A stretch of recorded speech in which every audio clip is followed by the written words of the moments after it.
What was that? They coming for you?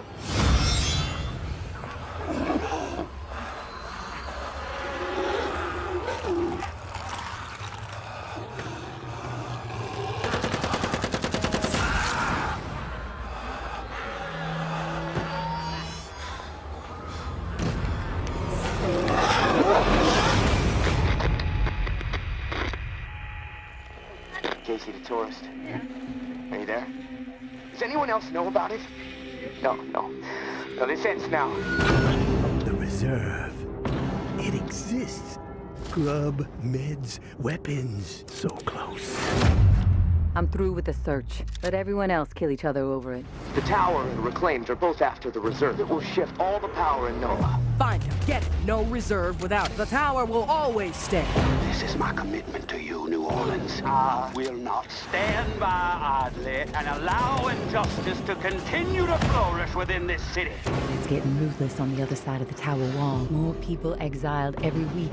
This is their war, not ours. You just might be what this city needs. We killed dozens of innocent people. We did what we had to do. Live with it. Once the reserve is unlocked and revealed to the world, there's going to be a bloodbath. You certainly have proven pivotal in the fight for the soul of this godforsaken and still glorious city. He begged me not to tell the others. He didn't trust them. Trust gets you dead when it's given to the wrong person. She will not help you. She will corrupt you. Do it now, Torres, please! We are out of time! Heaven is turned against us, and hell is rising up.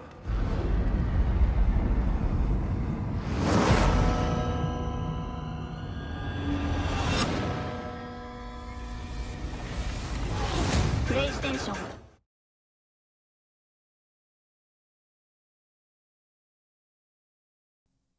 Hello, friends, and welcome to the Monday Show 37. I'm your host, Wes. With me, as always, my good friend, Ruuts. Welcome back, brother. Welcome back to the realm of the VR gamer. We missed you. Did you miss us? Yeah, I did, actually, and I was really impressed with the games that I've gone into so far. Even Audica, Walking Dead, Saints and Sinners, Abduction, and yeah, it's good to be back. Even though, you know, I would say the glare is back, or not glare, the I can't think of the damn word. God rays. Yeah, the God rays. The God rays are back, and I noticed it a lot in the Walking Dead, Saints and Sinners, because there's that bar right below you. I need to turn that bar off, Wes, because it is very distracting. Yeah, I noticed you can, because I messed around with a lot of things this time that I didn't in the past, because I wanted to play through some more a little bit differently than I have. So I think I will turn it off. But then again, how do I know if I'm like almost out of? I guess I'll just suddenly start wheezing because I'm out of oxygen or whatever, and it'll be a little bit more exciting in that respect as well. Yeah, you just gotta. I mean, it'll just add an extra dimension of difficulty to it, challenge. You know, you'll have to. I mean, in real life, you don't have a stamina meter. You just you get tired, and that'd pretty much be what happened in the game too. You're presuming I don't have a health meter. I see one right here. I got issues. Pretty awesome, dude. Yeah, I think I got issues if that's the case. And wouldn't that be horrible if you could like literally see that you're like, oh my God, my life meter's almost down. What's going on? And all of a sudden you just fall over and dead. I think we're not supposed to know that kind of stuff. So you're right. It'll add more immersion. And then the other thing I noticed, if I look hard enough, I can see screen door effect at times, which, you know, it just reminds me how good the Lenovo S is, as Cyan would say. The Rift S, they really have upgraded that headset so much.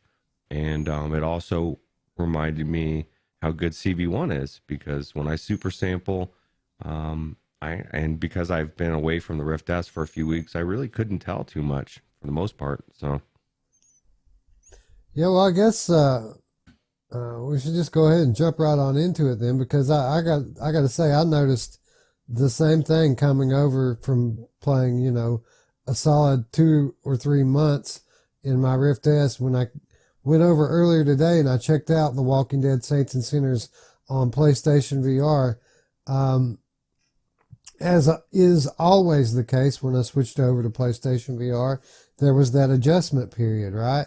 So you notice things that you haven't had to deal with for a while. There's a little bit of screen door effect. There's a little bit of shimmer. You've got some foveated rendering going on. All hardware-based stuff. But generally, as it goes, 15 minutes, 30 minutes into the play session, you don't really even notice it anymore. The only thing, if I were in CV1, the only thing that would persist would be that God ray issue, like you let in with. I played my CV1 for a year, and I never got used to that. Yeah. Well, and one thing, I turned off the spud, whatever tool that's on there. So I think the God rays are a little bit more pronounced, but I don't have that dull look that you were talking about, or whatever the spud does. I still am a big believer that Ruuts doesn't like the spud tool on any level. I'd rather see a little bit more God rays and have everything pop. I did notice the colors looked a lot better.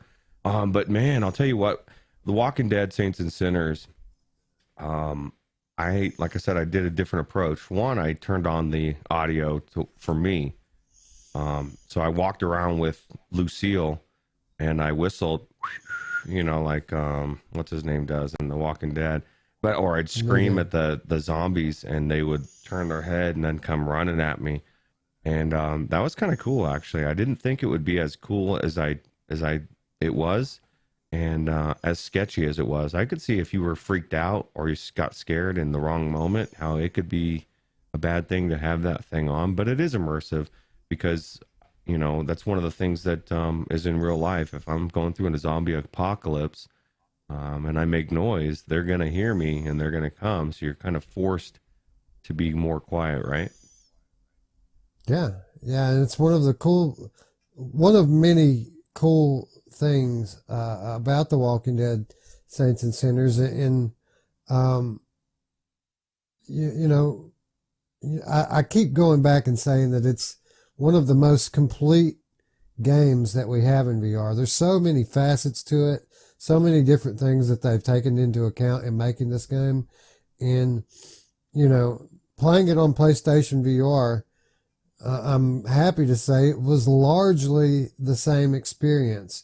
Obviously, there's noticeable differences playing on different hardware, but the game itself, Ruuts, it's the only Gen 2, VR game on the platform. It's the very first second generation VR game. It's the first one that has this kind of depth. It's the first one that has the updated, more realistic physics. And, I got to think that, especially for the software starved PSVR audience, that this is a must own, today. I mean, even though it is $40 or $50 to buy it, worth every penny in my opinion. Oh yeah. So how far did you go into it? Did you go into like day 3, day 4, or just get in there and check it out? Not on PlayStation, not yet. I played a couple of days. I was in the day 3 on it. Okay. But I just wanted to check it out and see how the port, how it worked. And one of the cool things about it though is Skydance. By the way, thank you, Skydance Interactive, for providing us yet another key of this awesome game. They actually provided me the version this time that had Lucille and the sheriff's gun. They didn't give us that for the PC launch, but for the PlayStation launch, they actually give us the deluxe edition with all the extra stuff. And it was actually my first time getting to hold Lucille, which I thought was really awesome. Yeah, no, I bought that after they gave us the key last time. I bought the DLC because I figured I got the game for free. I might as well, spend a couple bucks on it. And there is a big difference when you start a game and you can immediately craft it. Now, granted, you have to get the mats for it. You can't just, you get it, but at least it opens up a lot quicker.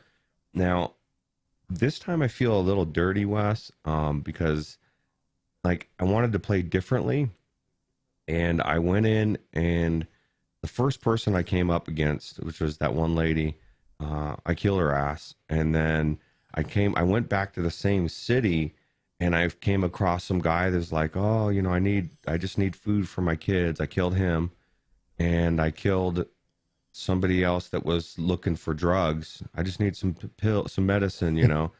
And what I found out, Wes, is St. Ruuts is a sucker, man, because each one of these people dropped like a big box of materials. I was like, holy crap. Like, now I see the benefits of taking your shit and killing you in the apocalyptic world.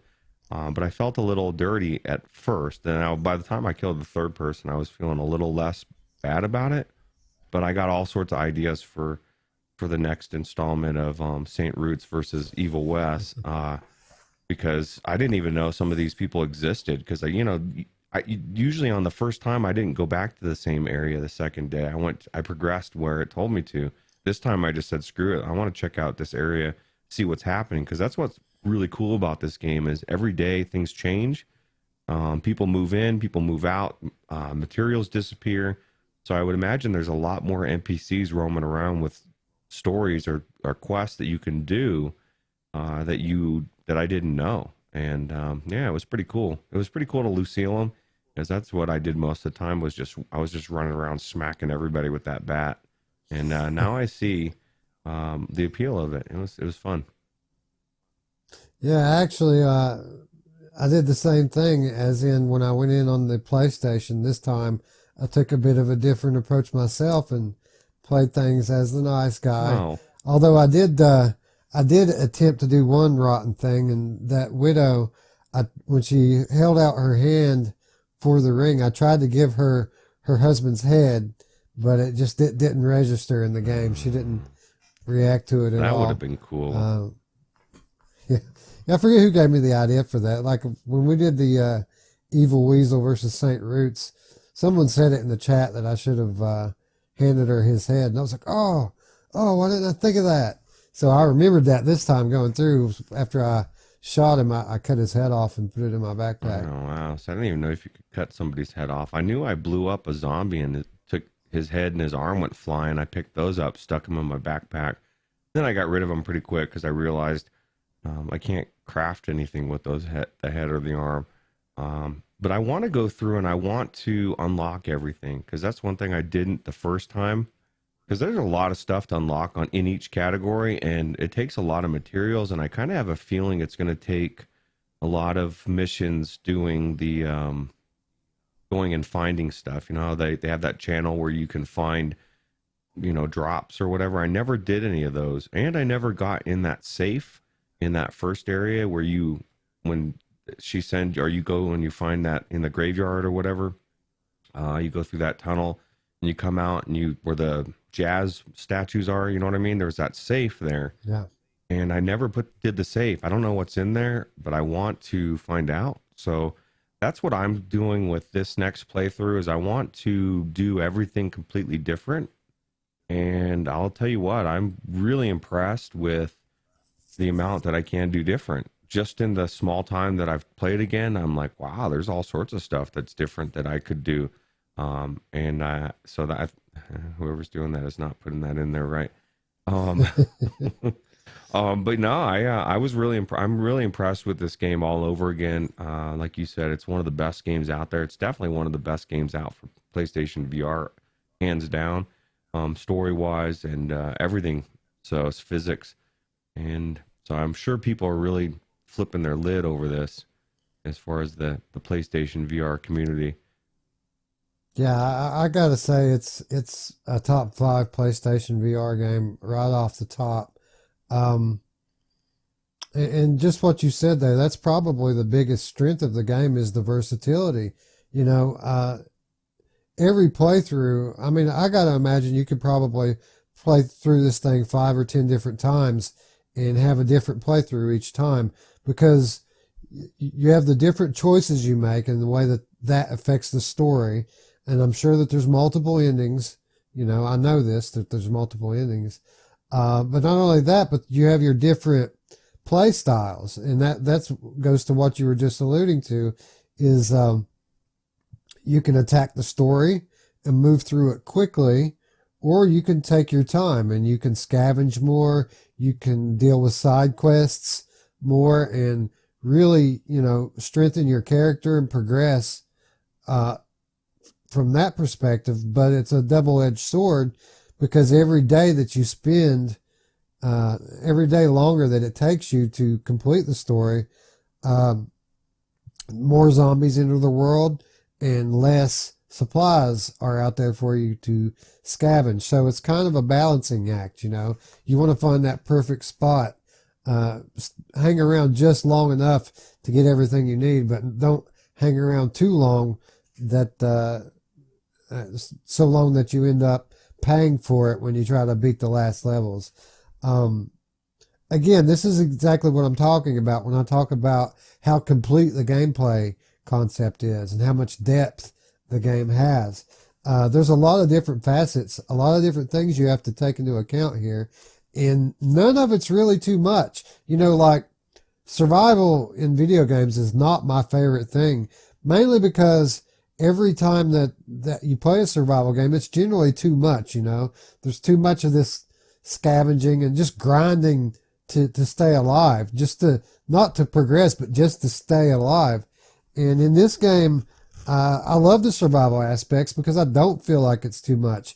There's just enough to add some realism and immersion to the game, but it's not so much that the whole game's just about surviving. So let me ask you the most important question. What about old Henri? Did he get a bludgeon to the face again this time, or? I waited for him to turn. Oh, okay. And then I butchered him up pretty good after that. But I did kill about 30 of tutorial guy. Well, I noticed on this playthrough here that we were watching in the beginning, it said that tutorial guy will remember this. Yeah. And I told me that as well. Yeah, I don't remember that being in the original. It could have been, and I just didn't see it. It wasn't. And I was like, what does that mean? Like, I don't know what it means, but I know if you keep going after it tells you that, you get a trophy. Oh, okay. Yeah. See, I didn't see, that was funny because before I watched you do it, it never crossed my mind to kill tutorial guy. That's how naive Ruuts is, I guess. I was like, wow, you can kill that guy? And you were like, right off the bat, you wanted to see if you could. Yeah, I gotta admit, that was the first one I ever saw do that as well. Evil Weasel, the trendsetter. That's what I am. Yeah, absolutely. But now this game is hands down one of my favorites that's out there so far. So much so that I want to play through it again. And I guess it was a good thing that I took that break from virtual reality because it's like a little bit everything's new again, so fresh. Yeah. That absence makes the heart grow fonder, they say, and certainly I got to imagine something that you love as much as VR, it would certainly apply to that. Yeah.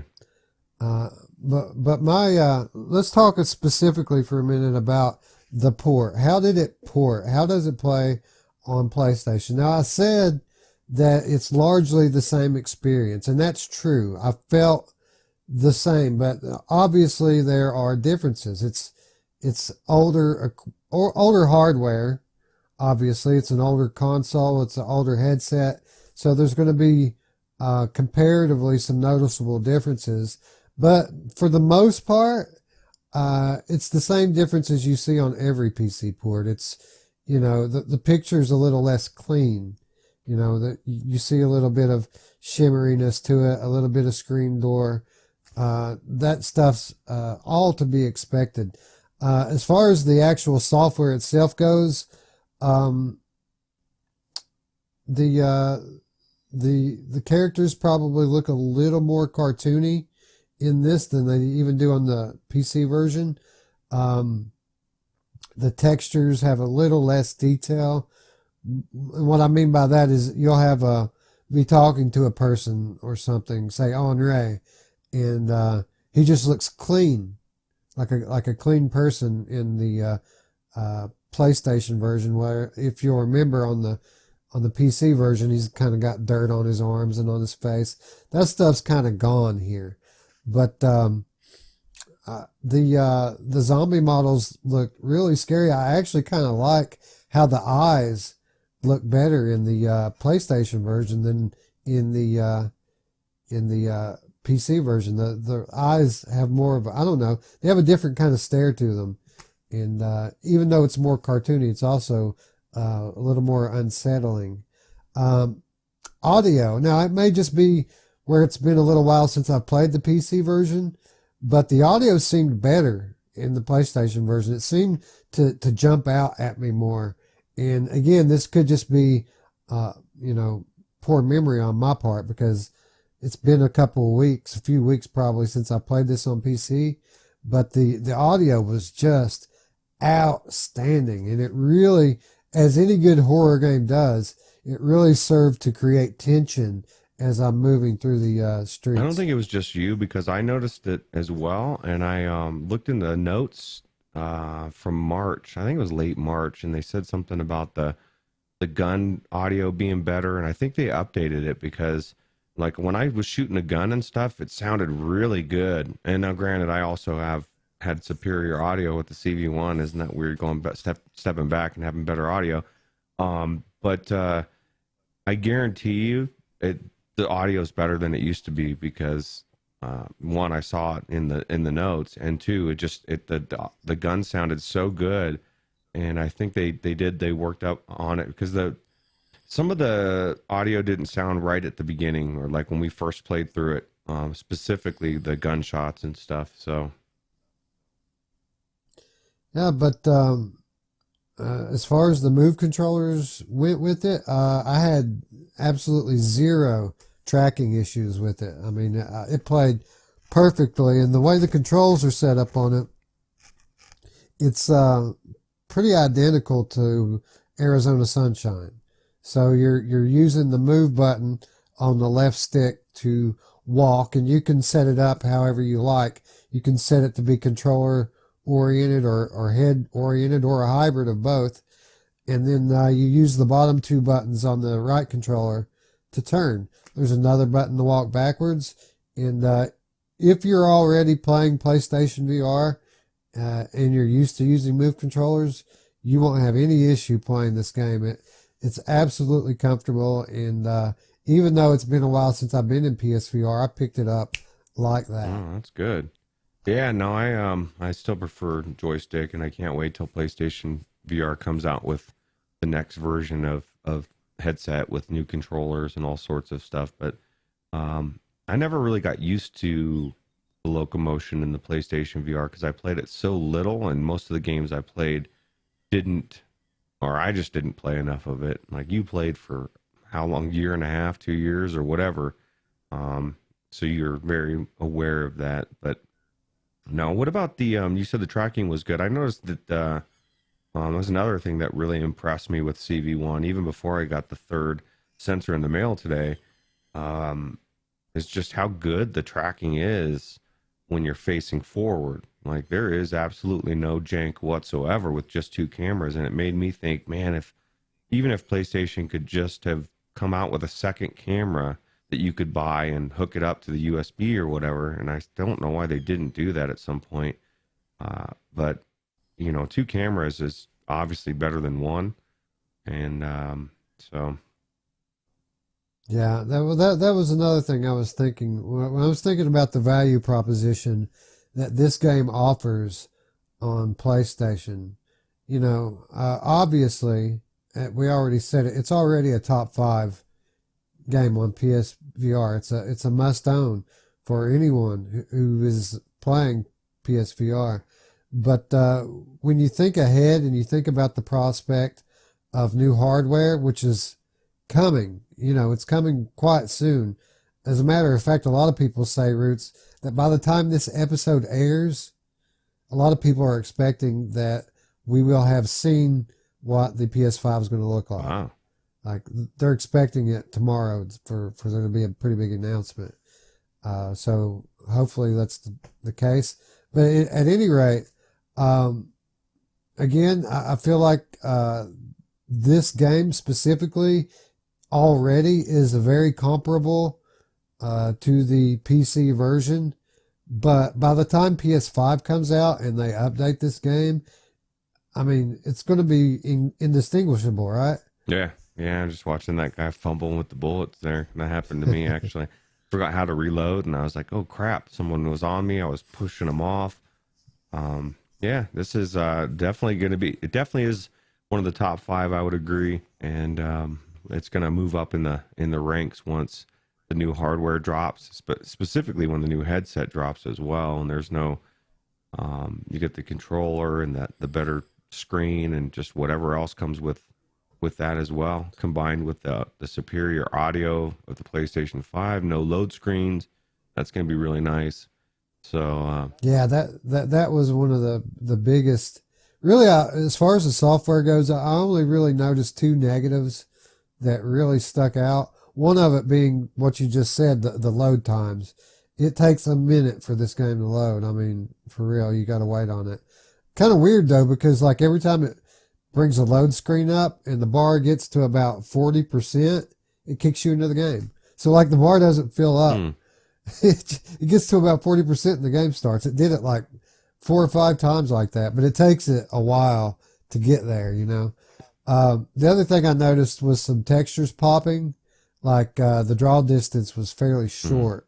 So like, you know, you can see far, you can see the like objects, but the textures really don't pop in until you get about 15 feet from them. So it's very noticeable. You know, the whole time you're going through it, they're popping off. And I got to imagine that whenever the game gets, you know, you saw how they supported the game on PC release. There was an update every week for it. I got to imagine after the first couple of updates, maybe a pro patch comes out for it and supports the pro hardware. I got to imagine this is something that they're going to fix pretty soon. Yeah, I agree. That definitely is something that will be high on their priority list for sure. Now, let me ask you this. I went back and grabbed that bow and arrow, and I sucked with the bow and arrow on the PC. I tried it like both of my PC playthroughs. I tried the bow and arrow, and I completely was terrible at it.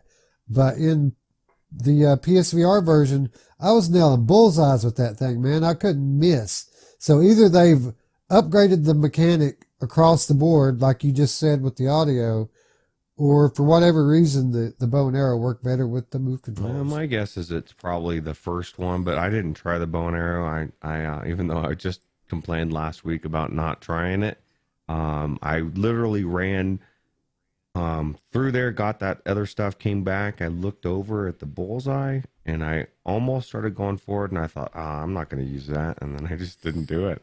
I need to go back in, maybe play a playthrough or a level where all I use is the bow and arrow. But I don't know how many arrows you have, and so I'll have to definitely check that out just out of curiosity to see if it's the that's what it is or not.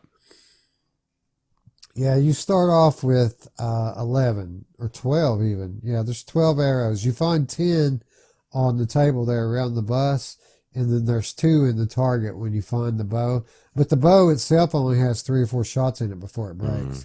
And then you have to wait until you can craft another one. Yeah, that's the only bummer about this. I guess it's not a bummer, you know, because it says it right in the description at one point, or at least it did for me, that you cannot rely on the weapons you find. You will have to craft them.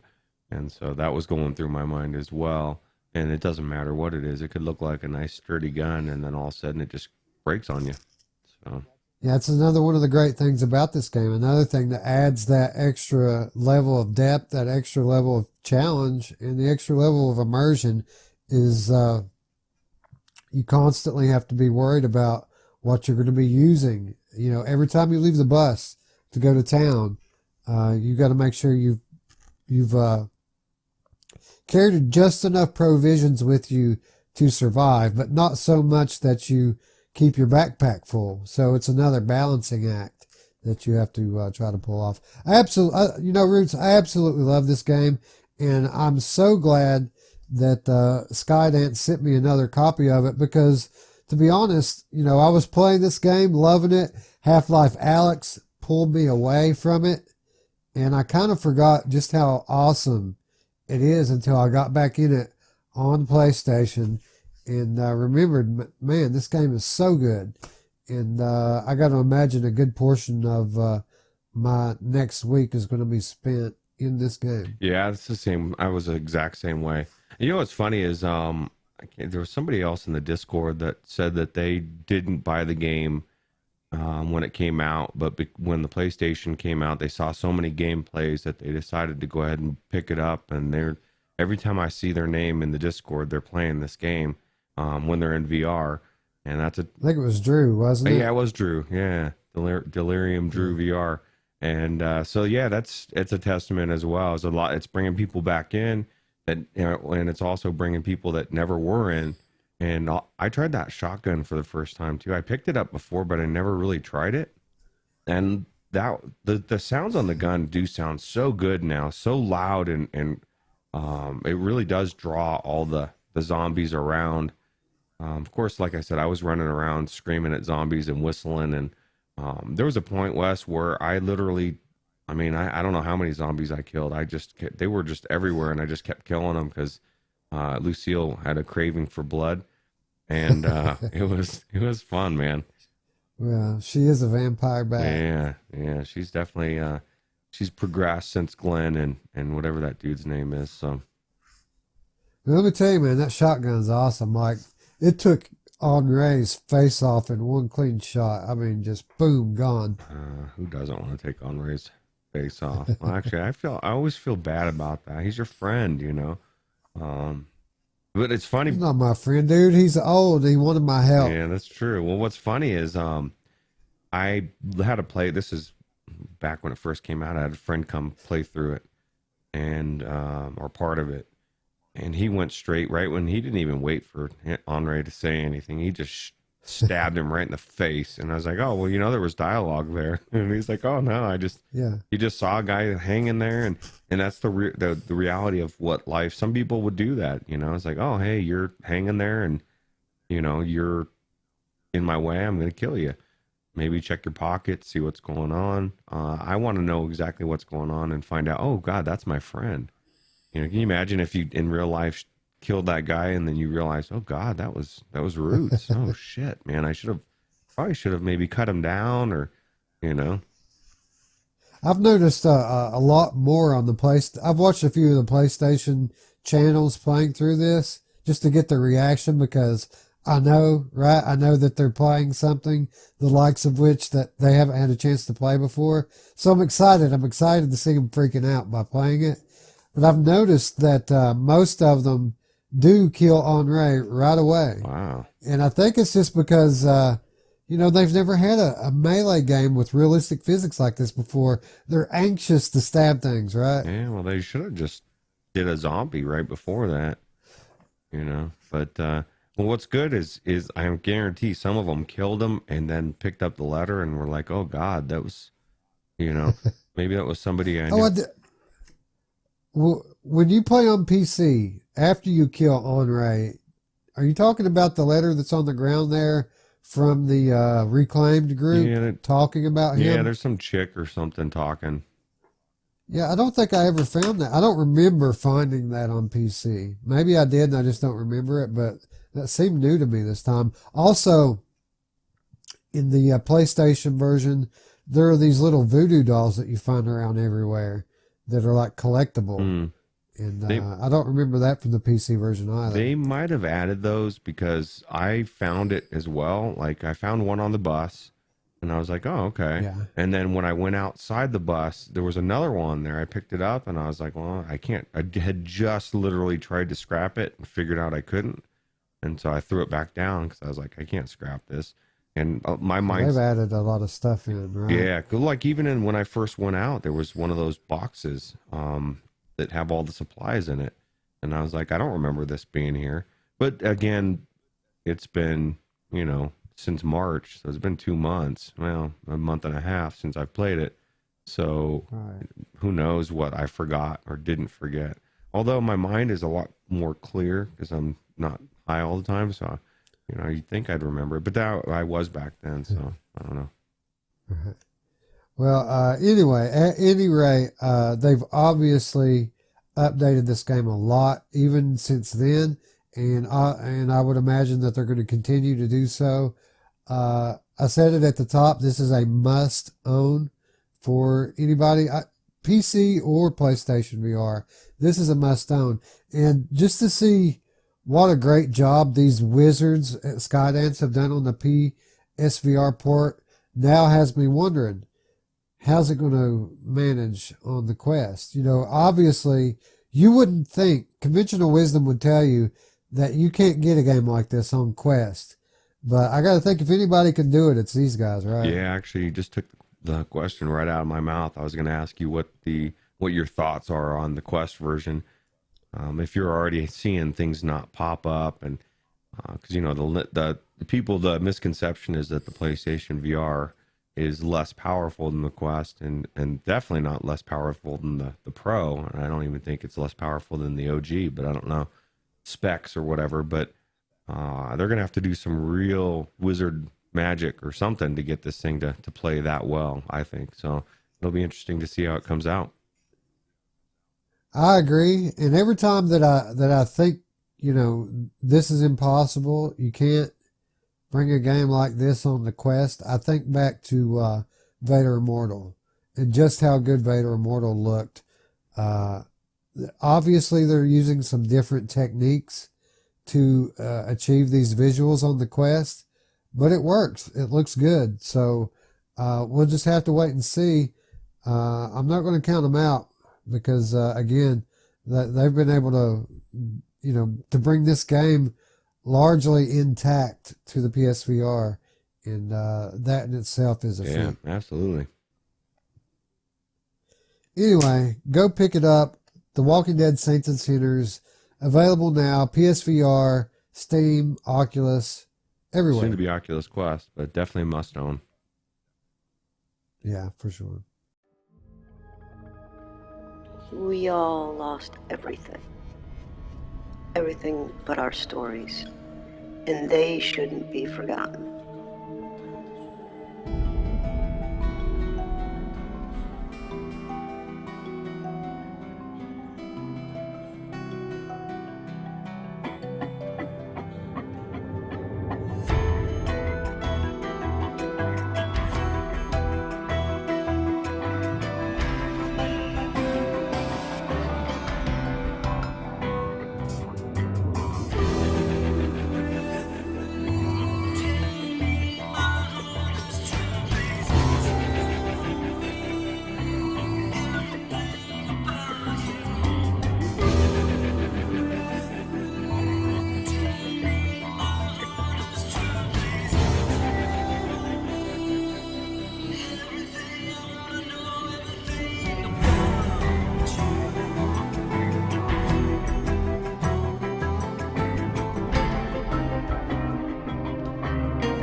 So, Ruuts, have you ever experienced deja vu? Yeah. I think this conversation is deja vu. No, yeah, for sure. When we did the Monday show last week, this game, Obduction, is one of the games that we talked about because we wanted to give first impressions on it. It was a long time viewer request that we take a look at it, and the game largely delivered. If you go back and watch our episode last week, we were both impressed at just how much depth this story-driven puzzler has from the very get-go. Anyway, we praised it so much that we actually talked at least one viewer into going and buying a copy of it, and that viewer, VR Junkie, came back at us on our Discord. Links in the description. He came back at us on our Discord and described this game as the best VR game that he has ever played. And pretty much you know, I don't want to say begged, but he was pretty adamant. Please talk some more about Obduction, because people need to understand how good it is. And of course, Scion's been here from day one saying that this is one of the best games he's ever played. So Ruuts and I, we did just that. We went back into Obduction, and as good as I thought it was initially, man, this game just kind of opens up like a flower the more time you spend in it. Yeah, Right? and you know what I realized? Because I had played it because I didn't have my headset, so I had to slum it flat. And I'd played it before in the headset. It's weird, Wes. Like, there is that misconception that it's the same. Oh, playing it flat is the same, and it's not, man. I got in there and I was like, I was marveling at, like, one, how good it looked, and I'm playing on a CV1, and then two, just the difference of being in the world versus looking through the window, man. Like, as I'm running around and I'm doing everything, it just I felt like I was there. And I know that sounds stupid to everybody that's been in VR for a long time, but if you're on the fence, maybe you don't play VR, maybe you haven't ever played it, it's different, man. You're going into that world and the immersion level, and they did this one so well. One of the things I realized too is I have this on Oculus. I didn't know I owned a copy of Oculus, and I kind of wondered because I was waiting for you to get off of it from Alex's copy. And I was like, man, I'm never going to get in this game. And then I just decided to check my Oculus library for something else. And I said, oh, God, I own this game. So apparently I bought it a long time ago. That's probably how I originally played it, was on the Oculus store. And I was just blown away at how good this game is. Again, how good it looks. And then progressed pretty far in the gameplay I did. I didn't get as far as you did because I was just so tired today. I had to take a good nap before we filmed, but I was just really, really impressed with the story. Again, like I was last time, finding Farley's house. You know, I didn't know, like we were saying, I went into this place and I came out and I was like, oh my God, this is Farley's house. I didn't even know. And it opened my eyes to, I think she's more of a central player in it than I thought she was. And then just finding out a lot of the backstory and the aliens, and there's just so much more to this story, and the different seeds and traveling to different worlds, which you've been to, which I haven't been to, but I want to get into and check out these worlds. But there's just a lot more to this game than meets the eye. And the puzzles, like, there's so much to read, and there's so many things, like you were even saying, you know, there's so much that you're overthinking certain things that you don't need to worry about. And then once you figure it out, you're like, oh God, why was I even worrying about that? But it kind of makes me wish that there was a TV show or something. This would make a really good story, a really good show, just the way the premise is. And now I understand what the graveyard, all of those people have a backstory. They were all sucked into this world like we were. And who knows how long they lived there. And there's people that, you know, lived in the 1900s. There's people that lived in the future. Everybody's getting pulled into the same time. And so now I kind of understand who these people are and what, you know, each one of them got sucked in here just like me and had to figure out what was going on. Now, one thing I don't understand as much as you probably do is what CW's deal is. I did notice when I went back to him the second time and before and he's saying the same thing. I need to get rid of the red beam. The wording, he said, you know, something about you need to do this so I can get out of this cell. And I thought, oh, you mother, you know, like, you are in a prison, dude, somehow, some way. It is a jail cell. And I don't know, man. It's very intriguing. The story is just amazing, and the gameplay is good. They did this so well for a port that doesn't feel like a port. It's really good. Yeah, it really is amazing the amount of depth that this game has, not only from a story perspective, but as a game, like a puzzle game. There's so much different stuff going on under the surface here, all at the same time. Yeah, and with CW, like, I feel like he's kind of your guide. It's supposed to tell you where to go and what to do next.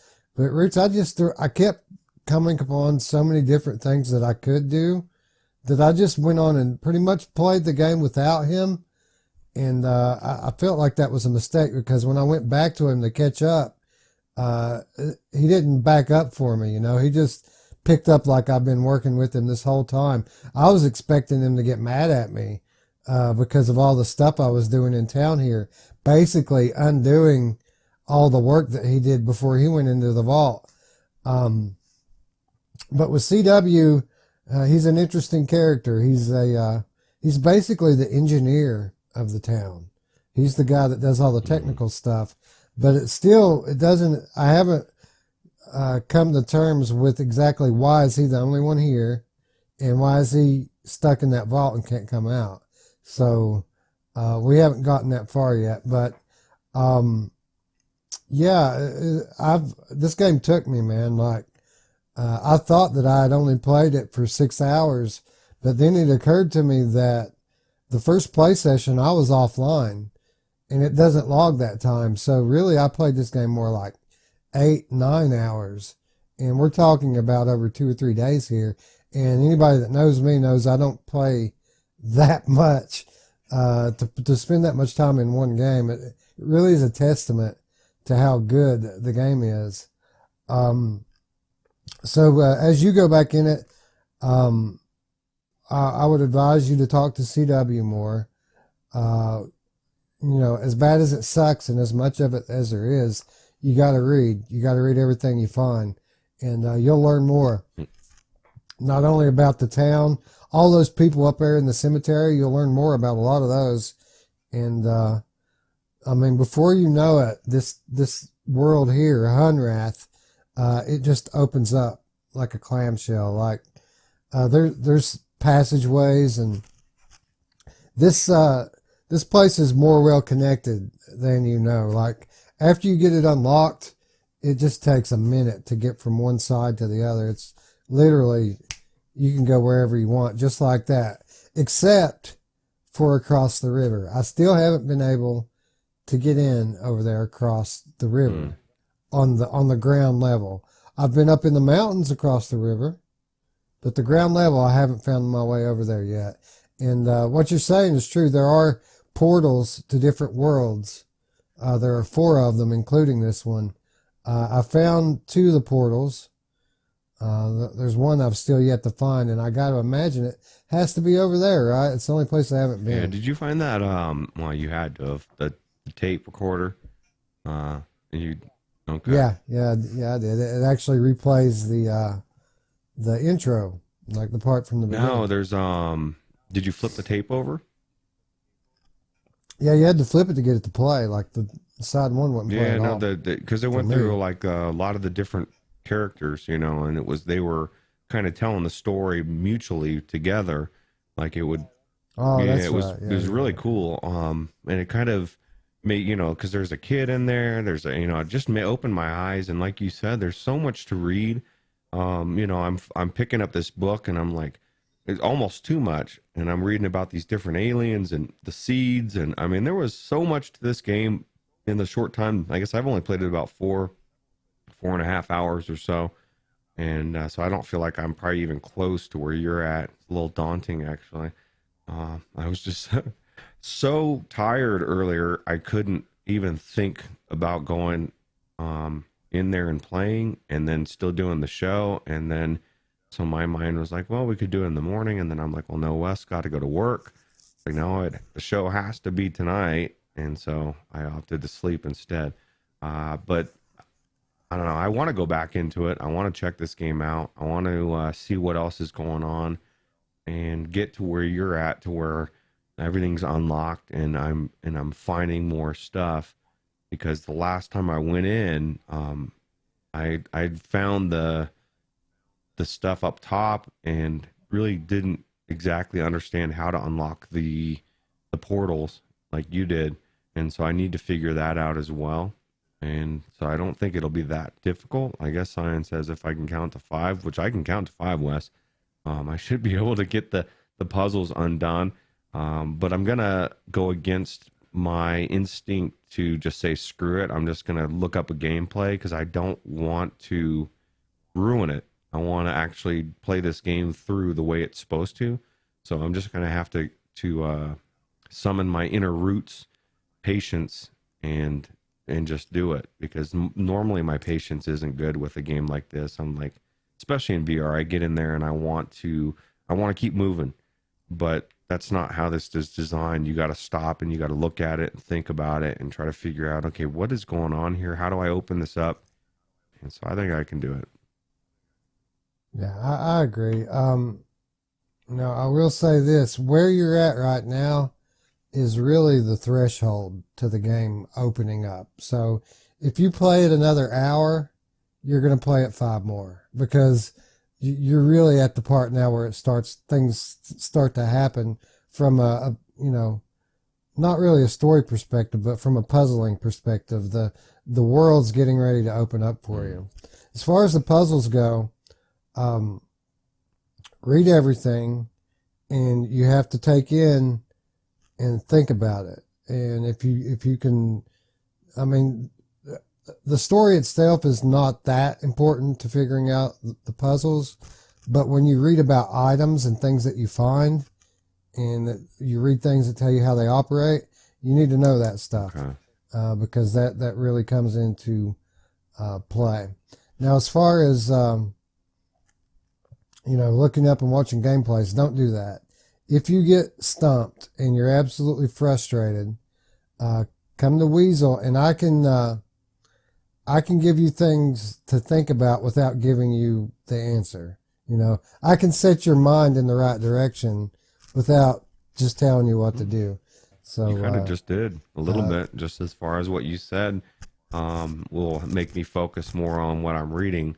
Because there was so much, like then even Scion warned us about this. He said the story is told in the reading. I kind of wish they had added narration to it, because even though usually when somebody starts talking, I blow it off anyway. But it's really cool the way the books open up, and you can bring them closer, and it pops it out a little bit more, the wording, and you flip in the pages. But sometimes it's frustrating to where it's flipping pages when I'm not wanting to. I just want to bring the thing closer to me. And so that, if I could just let it read it to me, that'd be nice as well. But, I guess it's something that, I know how to read, so it's not that big a deal. But I guess if somebody wasn't into reading at all, this game would not be for you whatsoever, because there is a lot of reading. And especially if you just want, I don't know how much I need to know about these 3 different alien types, but I thought it was really intriguing to find out, and each one was different, and each one of them they found at a different pace, and the way the seeds, like there's one seed that 2 different alien, if an alien has a seed and you have a seed and you have them at the same time, you'll swap places. And just the thought of, they said the first time happened wasn't that long, for one, because people were like, what the hell is going on here? You probably freaked out. And then you put yourself in their position and how it must have been, and then the courage, and how some people went into it with some of the other ones, and clearly CW is getting technology from them, and they're using technology they don't really understand. And it's just, there's a lot to this story that is very intriguing, and just makes me want to know more. And it does a really good job of just drawing you in. Now, Cyan was saying there's Riven, right? He said Riven is going to be remade into VR as well. And you were saying that you're glad you never played. I'd never even heard of Riven, but if it's anything like this, I'm looking forward to it. And I'm also looking forward to their new built from the ground VR game. I'm almost ready to possibly invest some money into it, right now, before it's even made yet. Firmament. Right.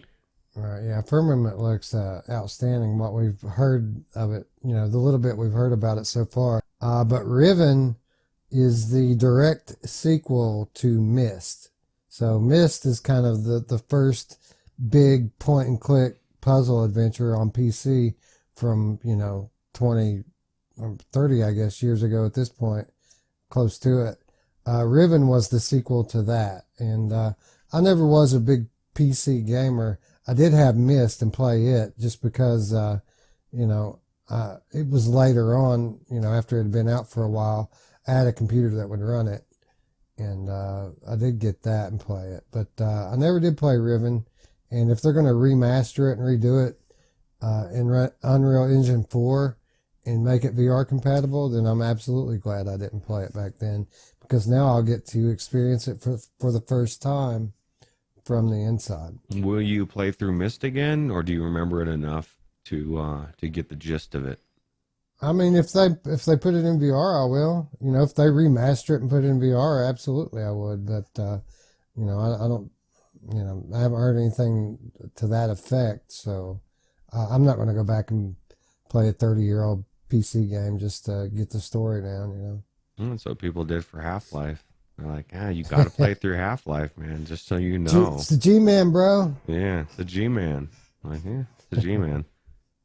But this game is full of questions, and it's also full of answers, but every answer you find just brings up 2 more questions, and it's a rabbit hole that you fall down quickly. And just when you start to think that you're on top of it, that you realize that you're just getting started. Did you turn the water onto the tree?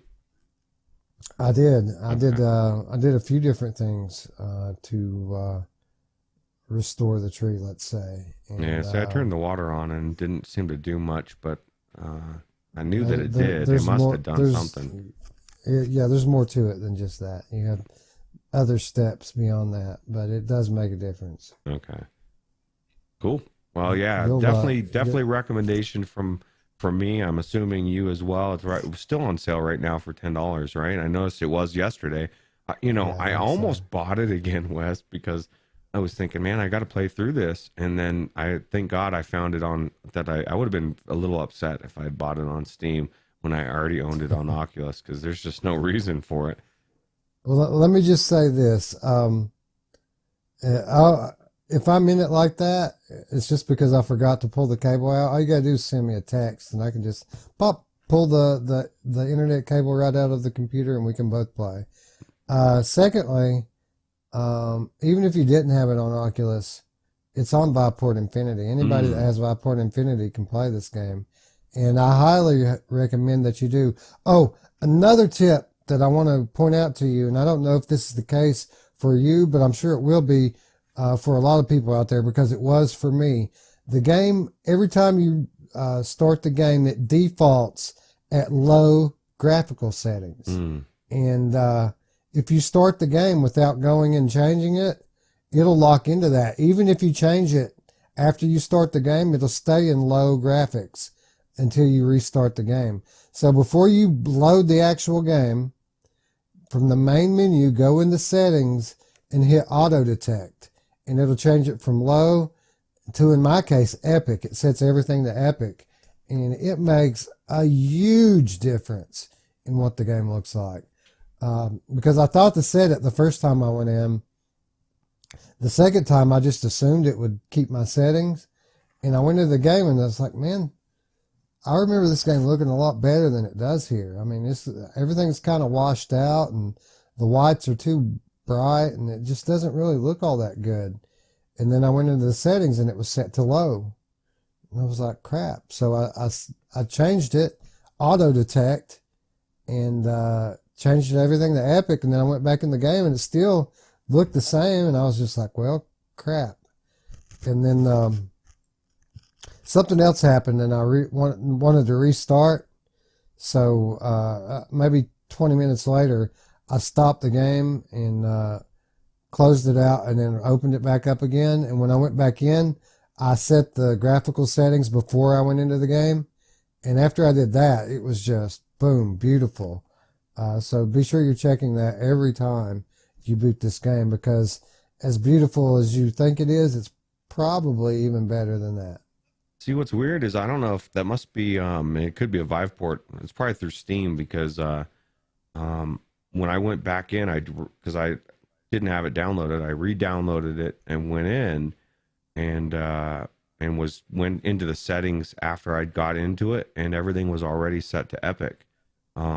So it maybe an Oculus version remembers, and it might remember from a year ago or whenever I played it, way back when, but it was already set to Epic, so I didn't have to do that. But it's kind of interesting to hear not only that that is an issue on the Steam version, but it doesn't apparently seem to be on the Oculus version for some reason. I don't know. That's really weird though. Yeah, well, I just thought I would throw that out there because it definitely makes a difference on mine, and it always resets to low for some reason. And I'm running a 1080 Ti with a 8700K, so there's no good reason for it. After I hit auto detect, it fixes everything, but again, you have to do that before you start the game, or else you're just stuck. Let me ask you this: did you in-game super sample? Because I know Scion, says he kicks it all the way up. Doesn't use outside super sampling. I was using outside super sampling, but I think the next time I go in, I'm going to leave that off, and I'm going to use the in-game and see what that looks like as well, just to see the difference, see if it runs a little bit better. So I use both. I do 120 external in the tray tool, and then in the game I just hit auto detect, and it automatically sets it up a little bit for me. So okay. Cool. I use both, and it looked great.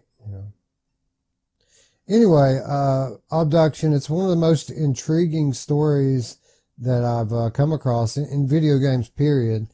I don't know what the future holds for the game, but it's held me for the better part of 10 hours now, and I can't wait to get back in it to see where it's going to go. And even if it drops off from this point forward, I've already got $10 worth out of it, so I highly recommend it to anyone out there who has an analytical mind and enjoys finding deeper meaning in these sorts of puzzle games.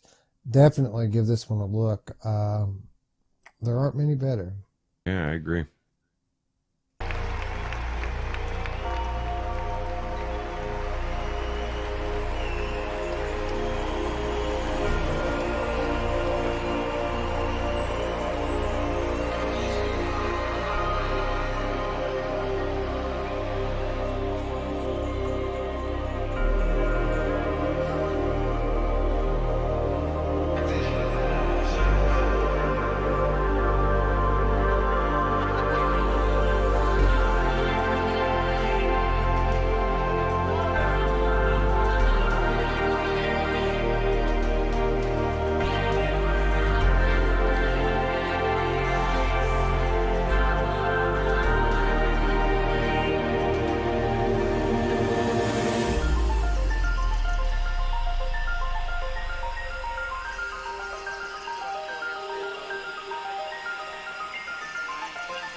You know, weeks ago, I guess months ago at this point, when the pandemic first was starting to take hold, on more than one occasion on this program, we kind of pointed out the obvious opportunity for VR as an emerging technology to expand its role in the entertainment sphere, for obvious reasons, right?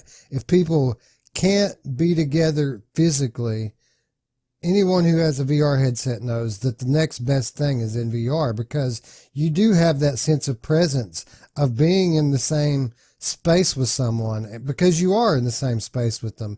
Even though it's not a physical space, it's a virtual space. You do go somewhere, and you go there with other people. So obviously, when all of the entertainment venues around the world simultaneously closed, an opportunity was presented to VR, and for the VR entertainment providers to step up their game and to offer these alternatives to people, even though our numbers are fewer at this point because not everyone has the hardware. It's still a great opportunity for us to show what we can do, and maybe show people show people that they need to get the hardware. And we predicted that we would start to see more events take place in virtual on virtual stages and in virtual arenas and in virtual places. And over the last few weeks, we've seen that largely play out. And you can see it everywhere, from all the great stuff that Big Screen's doing to the fact that Apple is looking at purchasing Next VR. I mean, you can see it literally everywhere. And what we've done here is we've actually listed a few different examples just in the past few weeks of what these different VR entertainment services are doing to step up their game and to offer up experiences to honestly experiences that people couldn't possibly have in their real life in some cases, right?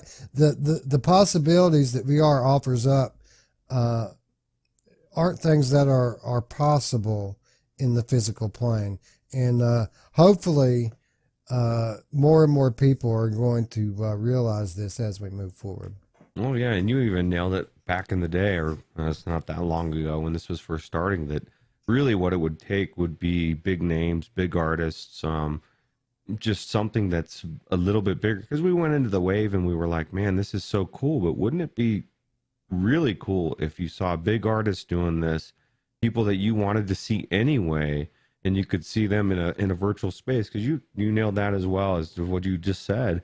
And I was alluding to that with Obduction, is, there's a difference between watching something on your screen and going into VR and being there with somebody else and really feeling like it is creating a memory, different than regular watching something else. And it's kind of made me wonder too, like, what is this going to be like 10 years from now, as far as like, what it could do to our psyche, depending on what you're seeing. Like if you went into a full-blown real horror experience that makes you feel like you're in that world and experiencing that, will that be different for your mind memory than, say, watching a movie?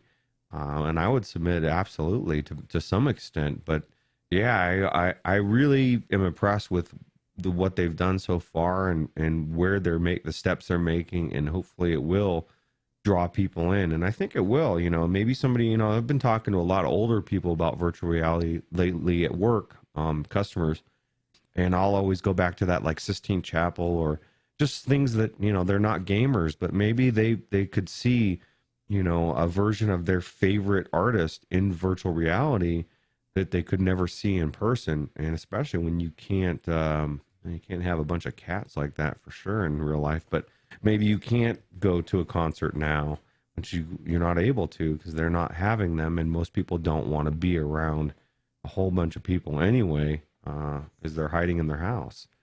So, right. Well, you know, there's tons of different things you can do in VR, right? To hang out with friends, you can go in the rec room and do any number of activities, or you could go into sports bar and shoot some 8-ball with your friends, or catch a movie in big screen. I mean, there's tons of different things you can do, and we've tried a lot of them.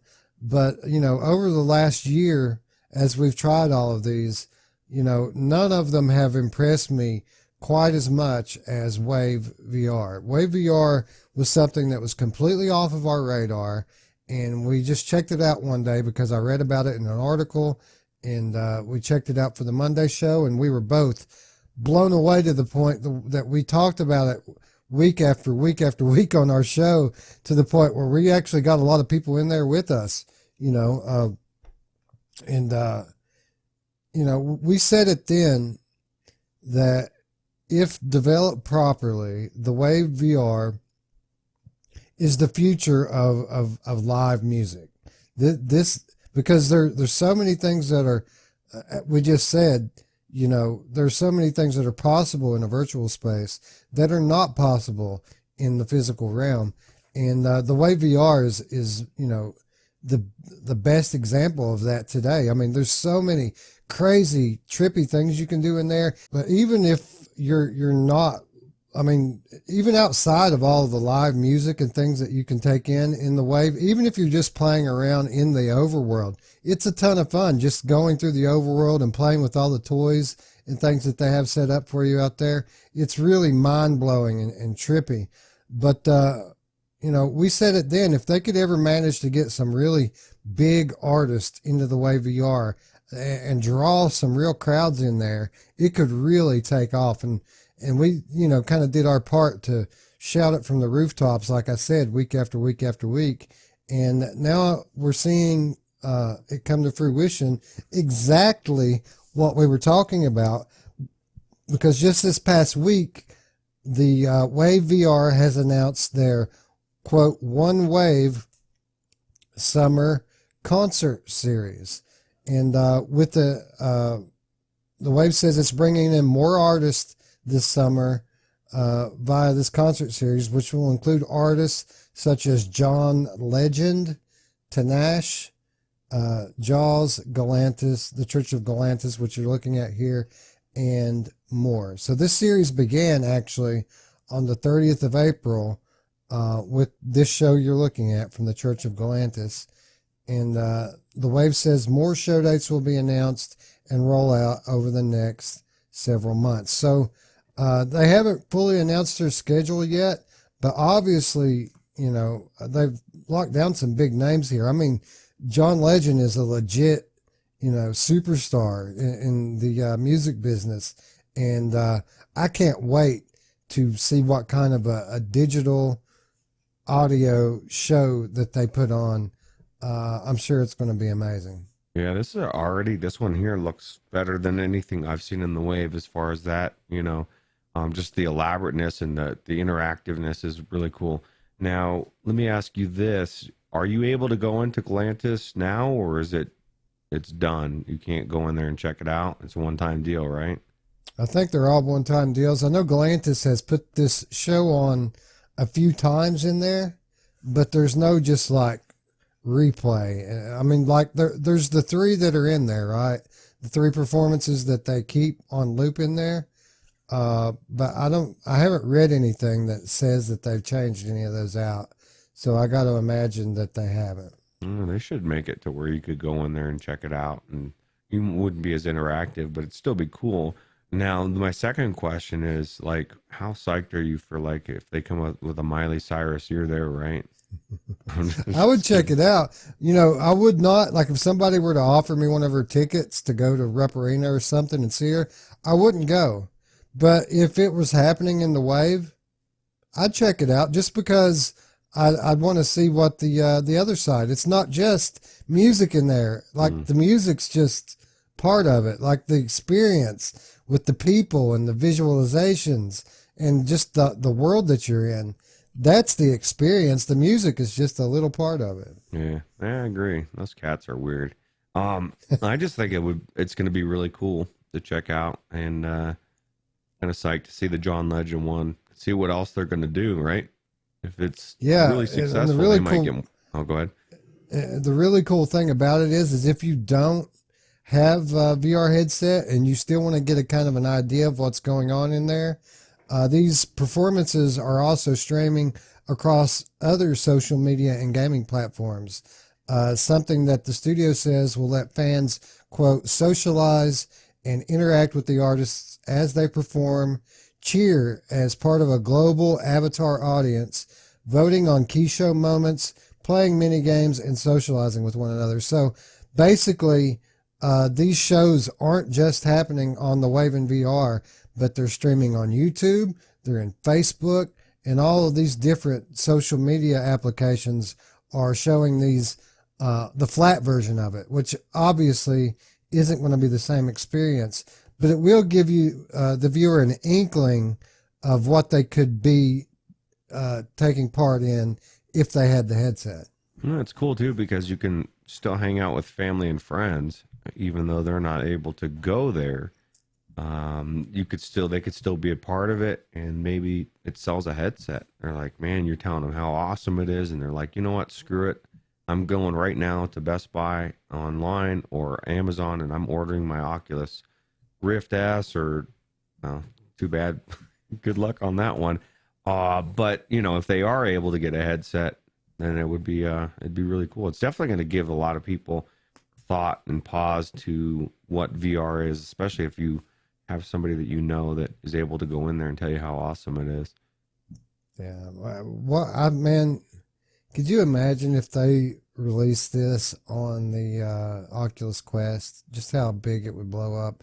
I mean, this thing, there's not a lot to it. I mean, they it's proprietary software, but it's freeware. It's not a paid application. This is free. Now, I'm not sure it'll always be that way. And something actually I read here kind of has me questioning it. Ruuts, what time is it? Quote time. Quote time. It's quote time, ladies and gentlemen. Let's hear what these people from Wave VR have to say. Quote, "We are now living in a digital avatar culture. Through our proprietary technology and core gaming capabilities, Wave can go beyond the traditional live streaming concerts and create artist avatars, virtual environments, and interactive experiences that truly immerse audiences at the nexus of gaming and entertainment. The shows that we've done with Tanash, Lindsay Stirring, and Galantis are good examples of how we've successfully leveraged these technologies, and we are excited to welcome John Legend and others who are joining the platform to elevate how they are creating, distributing, and monetizing performances for their fans." Now, the reason I wanted to point that out is because they're talking about creating, distributing, and monetizing performances. So it's been free so far, Ruuts, but if they're talking about monetization, at the very least, we're going to see some kind of corporate sponsorship in here at some point, right? Yeah, it makes sense. And why wouldn't they? Like especially since they can't do concerts now, I guarantee the Wave will probably be free, but you just will have to buy the ticket to go see specific artists. And that makes sense. I mean, their time is not free. They're going to want to make money. Now, I'm curious, two things. One, do you think it will come to the Quest? I think it has to. And then two, they said that the avatars, of the people that are doing the concert are in there. Do you think that they will be in a headset themselves? That would be kind of cool if they got to feel like they were in the virtual world and seeing the audience and stuff. That would add to their performance versus, say, just being outside of it and having their avatar be in there. Because I don't know if these people are really there moving around or if that's just the way the avatars look for the show. But I think it would be a lot more cool if like say John Legend was up there and he was doing his thing and you could tell, you know, that he was in VR. Yeah, I think in most cases that is the case. I know that it's the case with all of these smaller artists that, you know, play in there week to week. Those guys are all in there. And I think it's the case for the most part with these bigger shows. Of course, there are exceptions, obviously, like the ones that they have on loop. Those are pre-rendered, pre-recorded, kind of like more like music videos than live concerts. But I think that these live performances, for the most part, the people are in there with you. Yeah, it's cool. What do you think on the Quest? You think it's going to be coming to the Quest anytime soon? Because that is a big market. I think if they're serious about monetizing this and making it a viable proposition for big name artists, if they plan on just doing that on PCVR, they're going to fall flat on their face. There aren't enough people in PCVR. There's barely enough people in all of VR combined. So no, I don't think so. Or yes, I do. I do think it's going to be made available on Quest at some point. And if it isn't, I think some other platform is going to jump up and take that, you know, take the initiative and run with it. So yeah, well, this looks cool. Look how small the people are there and how big those elephants are. That's the thing, is like there's so much going on in here that I just think it's cool. Yeah, and it doesn't come across on the screen, does it? Right? It just looks like some elephants on the screen. But you got to imagine when you're in the headset, you're one of those little dots on the floor there.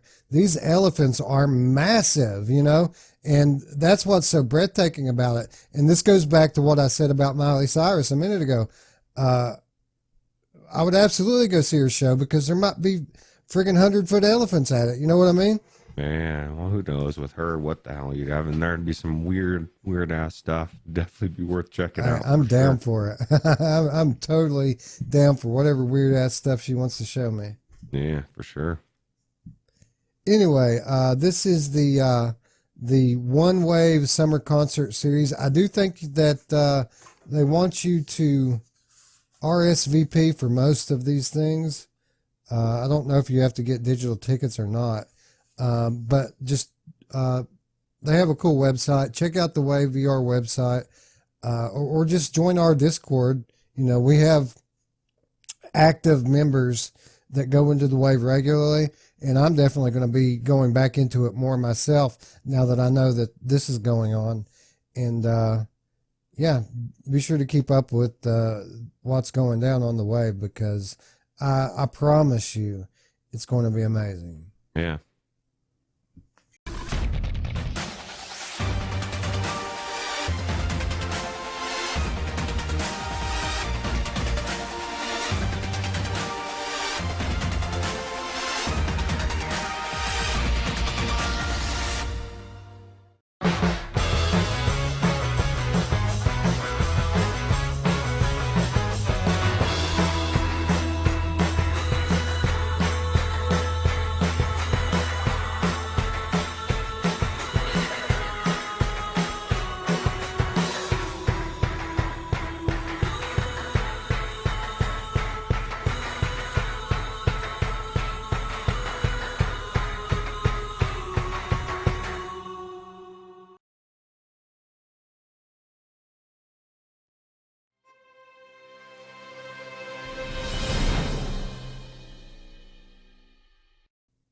Okay, Ruuts, so you called it a minute ago. You asked me if I thought that the Wave would ever come to Oculus Quest, and I said they will if they know what's good for them, because if they don't, someone else is going to take up that mantle. And case in point right here, this is what these independent developers at Wave have to go up against. Oculus venues. And we've talked about Oculus venues before. I actually attended OC6 in Oculus venues. It was pretty cool. But more and more, we're seeing multi-platinum recording artists come onto Oculus venues to give live performances. And this isn't this isn't quite what the Wave has to offer. What Oculus Venues is kind of a virtual auditorium where you have an avatar, your friends all have avatars, you sit there together and watch the event on a gigantic screen. So it's kind of like big screen, honestly, but it's provided by Oculus, and they get a lot of cool events that take place on the Oculus Venues. Yeah, well, just anything that you would want to go see in person that you can't could be experienced there, which is pretty cool. Those big names, right?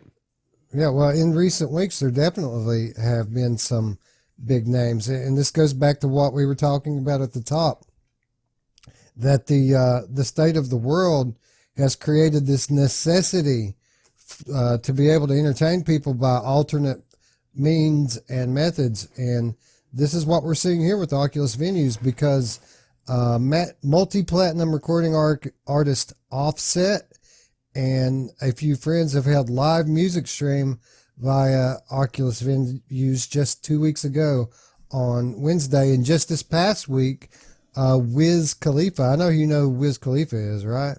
I don't know who any of those people you just said. I'm so far out of the loop when it comes to anything mainstream anymore, by design, by choice, that people, I just don't know what the hell is going on in the world.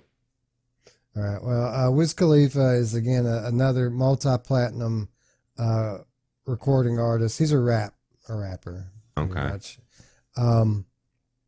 But as a part of Venues, like I said before, friends are able to meet up inside the Oculus Quest or Oculus Go headsets to enjoy the show together. So where Wave is exclusive to PSVR, Venues is exclusive to standalone. So you can't get Venues on Rift. This is only standalone. BS. Yeah, I found that out because I think gaming science teacher said something was going on, and she said something about, going to something. I was like, oh yeah, that'd be cool. I'd be interested in that. And then I found out I can't because I don't have a standalone headset. And it's probably one of the only things that I can think of that's exclusive to the Quest. I mean, almost everything is eventually comes to PC, and I would imagine this is going to be that case as well. But for right now, it is definitely only for standalones. Yeah, I gotta hand it to Oculus here. You're right. As far as gaming goes, there's not a whole lot that's exclusive to Quest. There's a few, but not many. But when you step outside of gaming and go over to the entertainment side of things, they've got a lot of cool stuff going on. The Venues, Oculus TV, which I don't think that you can get on Rift. Maybe you can, but Oculus TV and the Quest is really cool. A lot of different, audio visual things to check out in there, like tons of it. You can spend hours in Oculus TV. But anyway, the thing that you were talking about with gaming science teacher was just another example. I didn't put it in here, but you're absolutely right. There was like a 3-day festival, music festival taking place on Oculus Quest. Tons of big name artists in it. Again, something else I think you had to RSVP to attend. But still, the point that you can even do this right now when people can't walk outside is amazing. Yeah, I don't know how I feel about RSVP. I'm kind of one of those people that just likes to on the whim show up to something. Now I've got to think ahead and make sure they've got a spot. And I guess it makes sense if you feel like too many people might try to go to it or something of that nature, or just so that you know exactly how many people are interested. I'm sure there's a lot of different reasons, but hopefully won't be something that has to be RSVP'd. But if they go to the point, at least with the big name artists, to eventually charge a ticket, then absolutely. So maybe that's what they're just getting people used to the fact of RSVPing, so that when they go to do a ticket, you're like, oh, well, shoot, man, because if you don't know that you have to get a ticket, you might end up being turned off by when you go in. So. Right, and besides that, I mean, they're already providing this entertainment free of charge. It's a small thing to ask, just to click a button and say, I mean, it's not like you're binding yourself to show up if you click on that. You know what I mean? Yeah, you don't have to download an app or log into anything extra, right? You're just saying, I'm probably going to show up. That's all. Yeah, true. No biggie. Yeah. Oculus Venues is no stranger to hosting big artist Ruuts, having welcomed Nas, Billie Eilish, Post Malone, and others in the past year. Now, if you don't know who those people are, dude, you are way out of touch. I don't know the first one, but I know who Post Malone is. That's his name, right? And Billie Eilish, just because she's just gone downhill as far as, in my mind, she has just went from normal to freak in about 3 years, and it's a very bizarre transformation.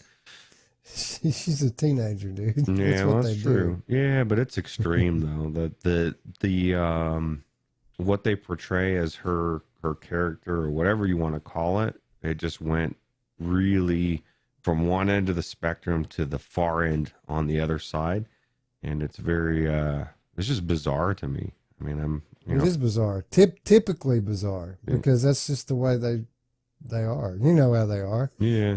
I mean, think about what they've done to all the others that have come up young like that. The Britney Spears and Miley Cyrus. I mean, Miley Cyrus takes the crown on that one, right? Oh yeah, she had that moment when she just went completely crazy. And then Britney shaved her head, dude. Talk about going crazy. Yeah, that's definitely crazy. Miley Cyrus was more like in your face shocking, like she was going to do everything to shock you. Now she's kind of going back to the other side because she's getting older, I guess. But yeah, it's definitely a bizarre world, and it's just that's the only reason why I know who Billie Eilish is. It's just because it was such an extreme change that I was like, what the hell happened to this girl? I guess it's called being a teenager, and I'm just getting old. You know, I'm ready to start running out on my lawn and start telling somebody to get off of it pretty soon here, as I become decrepit and old.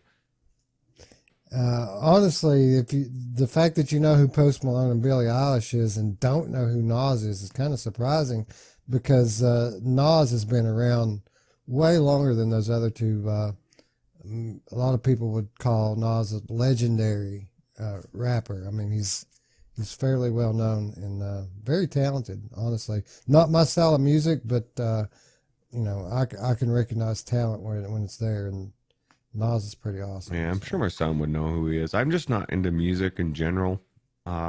Never really have been. I mean, there's certain artists, but you know, where everybody was like, you know, they're so enamored with all these people. It wasn't something that was big for me back in the day. I started really discovering music like when I was almost an adult. 16, 17, 18. But I don't follow trends. I don't follow what's popular anymore. I don't watch movies for the most part, TV shows. When it comes to society, 99% I've checked out. I only know who Post Malone is because I got a friend who people say he looks like. And then, you know, like I said, Billie Eilish, because it's so bizarre.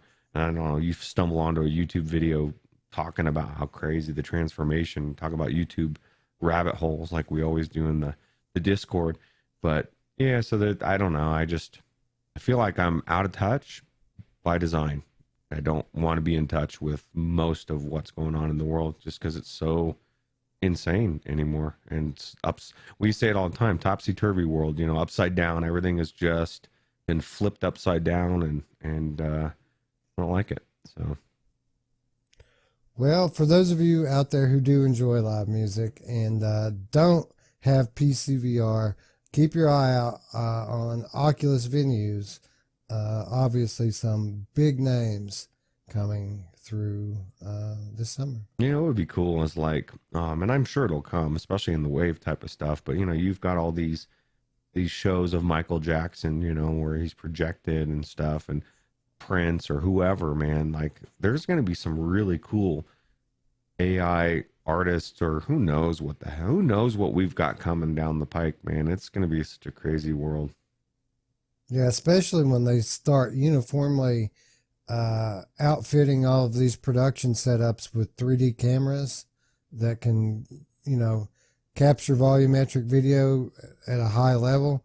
then all of a sudden this type of content's going to just open up and bloom, and it's going to be something to behold. Yeah, I don't think people realize how much volumetric is going to change things once it's that real, and you feel like you're really in that 100% in that space. I don't care if it's prawn or whatever it is, everything is going to be different, right? Yeah, absolutely. I mean, friggin' Google Earth, I mean, by itself is, even today, by today's standards, is enough to convert half the population into wanting a VR headset. Yeah. It's so cool, Google Earth, especially if you go back to like a neighborhood you used to live in or whatever, or unlike, I don't know, I'm still a little put off. They need to, and I get it, there's like limitations on what certain countries will allow, you know, because they don't want you just roaming their streets for a lot of reasons. But I really, really, really wanted to walk the streets of Wuhan after the pandemic started, just to see what it was like before, see the wet markets, all that weirdness going on there. And you can't, you know, China's got a clamp down on what you can watch in their country. And you'd be surprised at how many countries don't allow you to go into their, to see what's going on, or maybe they don't film it like the United States. I'm assuming Google goes around the whole earth and films everything. It's just, you know, what countries will allow out there.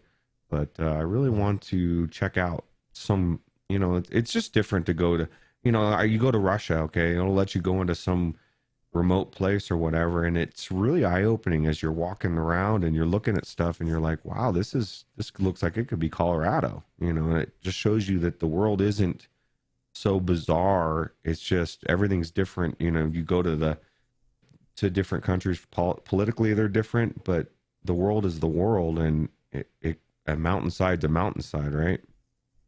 Yeah, I've actually checked out a few different spots, not only in Google Earth but other programs as well. It's one of the many cool things about VR is being able to be a world traveler from your couch.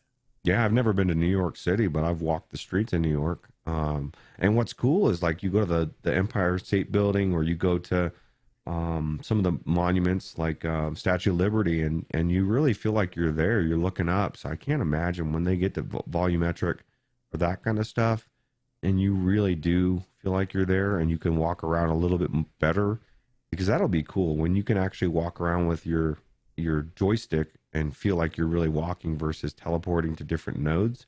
I think it's going to be next level. I agree, and it's going to be here before we know it. Yeah, I really do believe that.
You know, Ruuts, it seems like not, 2 or 3 weeks go by, certainly not a month goes by that we don't talk about big screen and some other really cool thing that they've added in to their service.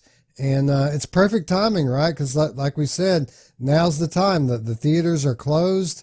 There's conflict between the motion picture houses and the movie theater companies, and some strife and some confusion about how they're going to proceed going forward, because the motion picture companies have finally realized that they can monetize these movies without the cinema's involvement, and they can make money on demand.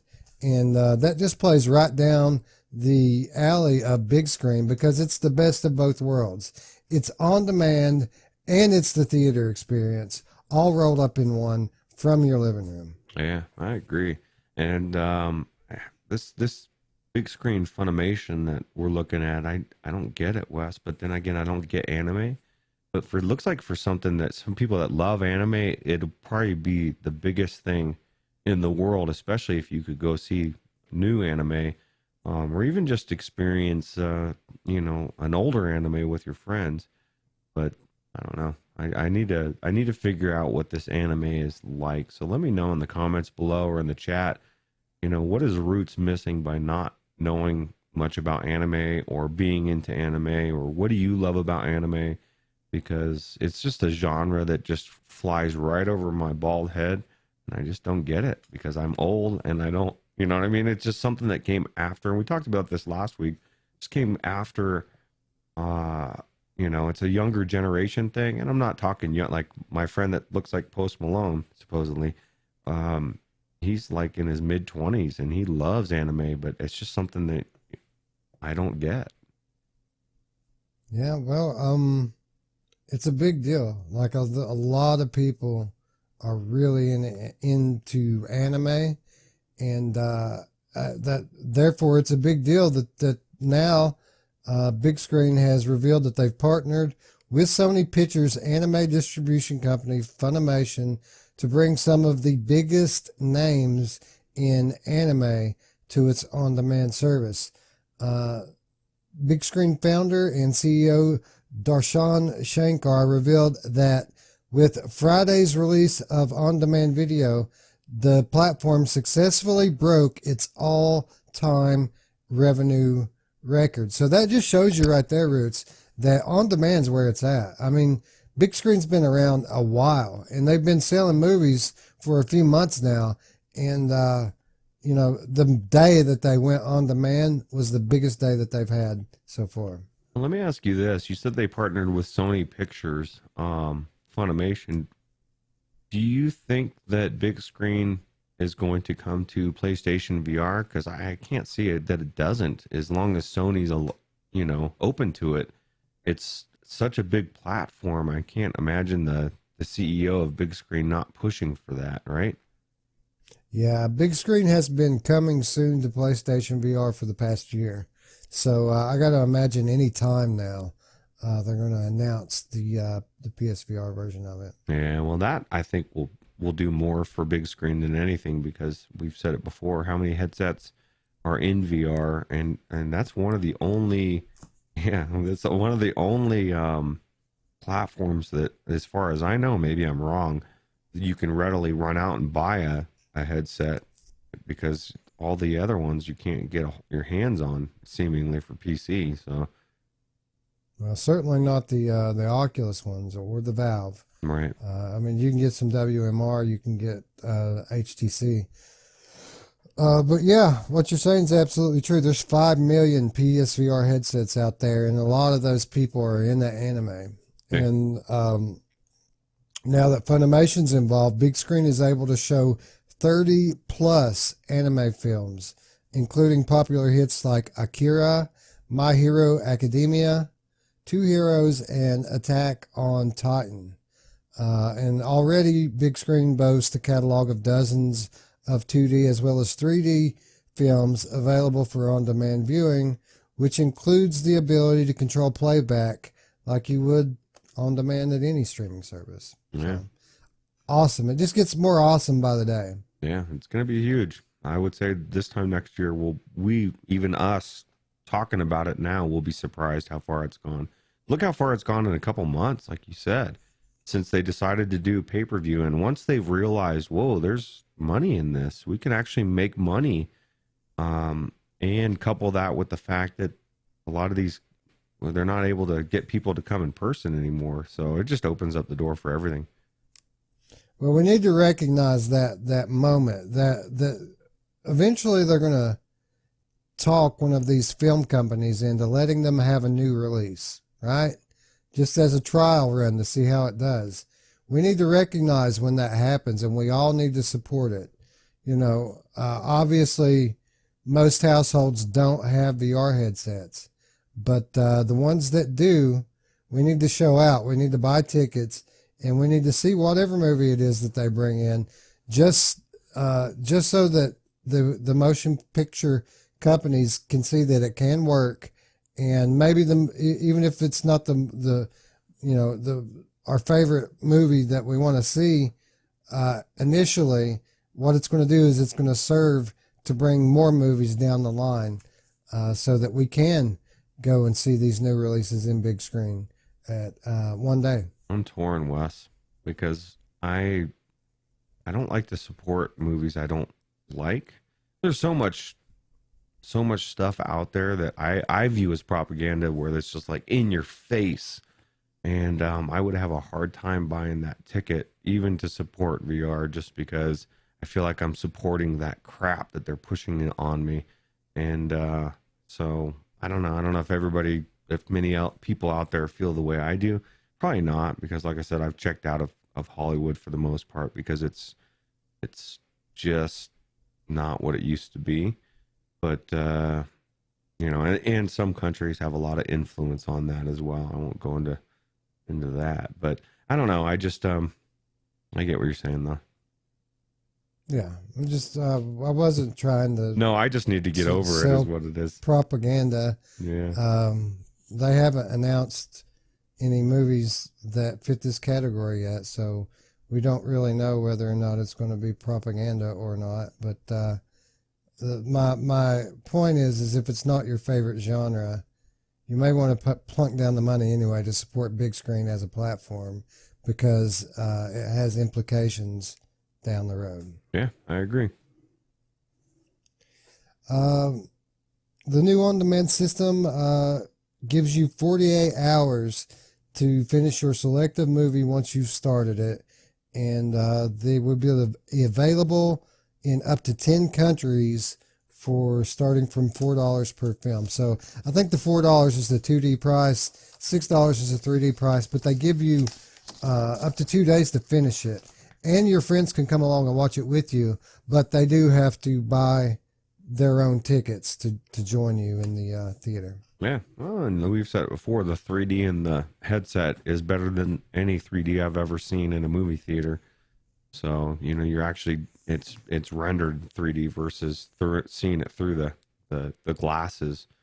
And you don't have to wear glasses. You get to wear your headset. So I guess you're wearing glasses kind of, but I don't know. I think the 3D is way better, and I could get behind, like, if you have a new Star Trek movie, or even a Star Wars, even though I don't like the way that the stories have gone, I could see myself buying one of those tickets. Absolutely. Yeah, man. I just think it's great what they're doing here, and I hope that they're able to continue expanding it, and I hope it's able to fulfill its potential, because there's a load of potential here for this concept. Well, I'm going to call it right now. When they bring it to PlayStation VR, it's going to change everything for them. Why would... I'm surprised. I guess they must be having some kind of way trying to get it in there, making it play right, because you're adding 5 million possible people to your sales. So why would you not, right? Well, it's a kind of a different thing on PlayStation, because big screen at its core was a desktop sharing application, so you can show your friends what's on your computer screen. Well, when you're talking about running on a console, there is no computer screen to share. So you're talking already about a big screen light, right? Something that uses, the streaming services, the big screen TV service, things like that. So I'm sure that it has to be fundamentally rewritten on the software level, basically a whole new program that has to be, cross-compatible with the standalone version and the PC version. It all has to work together. So I got to imagine it's probably pretty challenging to come up with something like that from scratch, especially now that there's a whole new console platform coming out. So who knows which one they're even developing for at this point. Yeah, true. Anyway, big screen's awesome. I'm sure you'll hear much more about it from us in the coming weeks, because the more time goes on, the more cool stuff they keep adding on. So yeah, check it out.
And that's going to bring us to a program that I've actually never tried out before, Ruuts, AltSpace VR. I know this is a popular one in the Discord.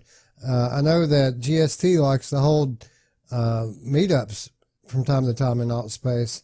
And from what I'm reading here, it's a pretty cool little piece of software. Yeah, I've been in there several times for VR 365 meetups that she's ran. And yeah, it's pretty cool. And they've got some cool environments from what I've seen. We had one guy that I think it was, who was it? Somebody knew somebody, and he was showing us around a bunch of different environments. That guy right there with the, there was a guy that's what Radio Runt's character looks like. Every time I see him, that's what I think is Radio Runt, but I'm pretty sure it's not. So Rick Astley? Yeah, I don't know. This is one of those avatars. Each avatar you pick is different as far as what you want your guy to look like, and so I associate that guy with Radio Run. I don't care who it is. Right. Anyway, so why are we talking about AltSpace? It's been out for a while, right? And people have been meeting up and having fun together for forever in AltSpace. Well, comedian, lyrical wizard, and beatboxer extraordinaire Reggie Watts has returned to AltSpace VR just, I guess at this point now it's been about 3 weeks ago on Saturday. Saturday, May 2nd was when he held his inaugural live show in his newly unveiled multi-week series called Reinterpreted Reality. The show is the first in a series of free live shows that will span over 8 weeks' time. The shows take place every Saturday starting May 2nd and ending on June the 20th, starting at 5 p.m. Pacific Time, 8 p.m. Eastern. Watts himself is showing up in headset, where he will be simulcast to an unlimited number of users. His avatar is replicated across technically infinite numbers of stages, so everyone showing up for Watts can watch it as if they were in the same virtual room together. So here we have another big name artist, right? Musician, comedian, a guy we've talked about before because he was the narrator of the Cartoon Network Journeys VR. Remember that? Yeah, I remember his name. Reggie Ruuts. Yeah, let me ask you this. Is this going to get you into AltSpace VR? Yeah, dude, more than like Wiz Khalifa or even John Legend in Wave. I'm actually a fan of Reggie Watts. That dude is hilarious and hella talented. Yeah, so that'll be interesting. We've already missed 2, Wes. We only have 6 more, and I'm assuming these are things you can't re-experience as well. It's a one-time thing. I know that a lot of people record them and put them on YouTube, but if you want to experience them from the inside, yeah, you got to show up live. And I'm pretty sure you do have to RSVP to these. Screw it, I'm done. I'm just kidding. I just need to get over that and just RSVP, man. Just let them know, hey, I'm coming. Ruuts is coming, dude. It's a world famous artist performing for free. Just click the damn thing, man. Yeah, that's true. Well, how long do you think this will be for free? I don't know. Hopefully all of the 8 weeks that it's going on. Yeah. Yeah, well, maybe we'll have to go in this weekend and talk about it next week or something. Well, here's the reason I haven't been into it yet is because I work on Saturday. But not this Saturday, but the next one I will have off. So that's, I don't know, like the last Saturday in May, I think, or the next to last one. I have that Saturday off. And absolutely, I have every intention of going in there and checking out reinterpreted reality. And checking out Reggie Watts' hair. I was just telling you before we started filming this part of the thing, and I was like, whoa, look at his hair. And you're like, yeah, that's how it is like in real life. So, I don't know. I just think that's cool. And, I really want to see, I like live stand-up comedians in the environment, in virtual reality live. I've never really been to a comedy club type of thing, and if it's a good comedian, I think it'd be cool.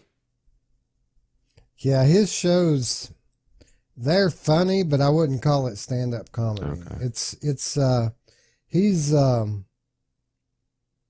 musician, but his music's all done through his mouth. Like he has a sampler machine, and he'll lay down a track of like a beat with his mouth, and the machine will record it and loop it.